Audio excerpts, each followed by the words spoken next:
এই সামনেই আসছে বাবা অক্ষয় তৃতীয়া। আচ্ছা মায়েরা, অক্ষয় তৃতীয়া কেন বলা হয়? বলছে বৈশাখ মাসের শুক্লা পক্ষের তৃতীয়া তিথিকে বলা হয় অক্ষয় তৃতীয়া। আচ্ছা অক্ষয় কথাটা কেন বলা হলো মনে রাখবেন মা, ওই অক্ষয় তৃতীয়ার দিনে আমরা যদি কেউ পাপ কর্ম করি সেটা যেমন অক্ষয় হয়ে থাকবে, আর আমরা যদি কেউ পুণ্যের কর্ম করি সেটাও তেমন অক্ষয় হয়ে থাকবে। হ্যাঁ, ওই দিনে মনে রাখবেন মায়েরা, যত বেশি পারবেন পূজার্চনা করবেন, ভগবানের শাস্ত্র অধ্যয়ন করবেন, ভাগবত গীতা পাঠ অধ্যয়ন করবেন, যত করবেন সেগুলো সব অক্ষয় হয়ে থাকবে। বাবা অনেকে মনে করে অক্ষয় তৃতীয়ার দিনে কি হয়েছিল, অনেক লীলা আছে, অনেক কাহিনী আছে, এমনি এমনি নয়। ওই অক্ষয় তৃতীয়ার দিনে সত্য যুগেরও সূচনা হয়েছিল বাবা। মৎস্য পুরাণে বলছে কত কটা কাহিনী দেখুন বাবা অক্ষয় তৃতীয়া নিয়ে। এমনকি পদ্ম পুরাণে বলছে ওই অক্ষয় তৃতীয়ার দিনে ত্রেতা যুগেরও সূচনা হয়েছিল।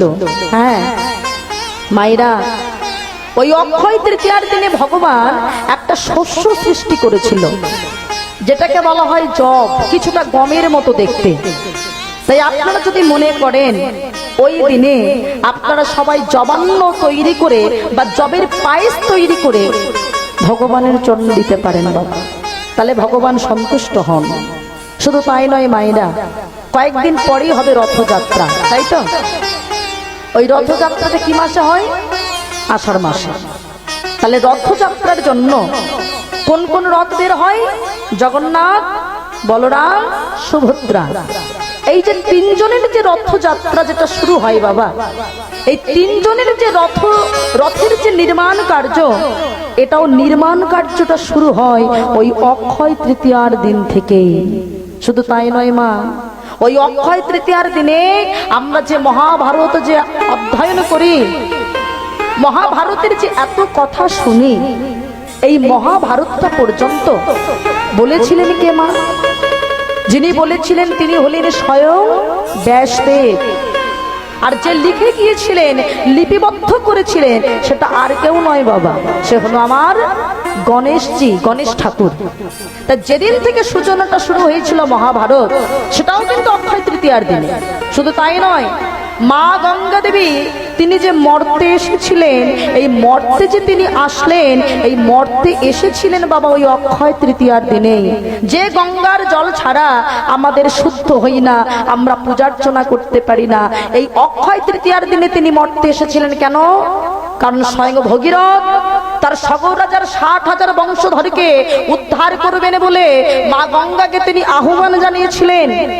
আর মা গঙ্গা তিনি কৃপা করে এই মর্তের মাটিতে নেমে আসলেন। সেটা কোন দিন? ওই অক্ষয় তৃতীয়ার দিনে। শুধু তাই নয় বাবা, এই অক্ষয় তৃতীয়ার দিনে একটি অক্ষয় পাত্র পেয়েছিল কে জানেন? যুধিষ্ঠির, ভীম, অর্জুন, নকুল, সহদেবের ভিতরে যে বড় ভাই ছিল যুধিষ্ঠির, সে সূর্যদেবের তপস্যা করেছিল। কখন? যখন 1 বছর তারা অজ্ঞাতবাসে ছিল, তখন সূর্যদেব কৃপা করে যুধিষ্ঠির মহারাজকে একটি অক্ষয় পাত্র দিয়েছিল। যে অক্ষয় পাত্রে একটা শর্ত ছিল। কি বিশেষত্ব? একটা বিশেষত্ব হলো ওই পাত্র থেকে আপনি সারা দিনে যতবার খাবার চাইবেন সমগ্র বিশ্ববাসীকে খাবার দেওয়া যাবে, খাবার কখনো ফুরাবে না। কিন্তু হ্যাঁ, সারা দিনের ভিতরে দ্রৌপদী যদি একবার ওই পাত্র থেকে যদি খাবার গ্রহণ করে ফেলে, তাহলে সারা দিনের ভিতরে ওই পাত্রে আর খাবার পাওয়া যাবে না, তার পরের দিন আবার পাওয়া যাবে বাবা। এই যে পাত্রটা পেয়েছিল, সেটাও পেয়েছিল কিন্তু ওই অক্ষয় তৃতীয়ার দিনেই বাইরা। শুধু তাই নয়, ওই অক্ষয় তৃতীয়ার দিনে আপনারা একটা ঘটনা খুব ভালো জানবেন।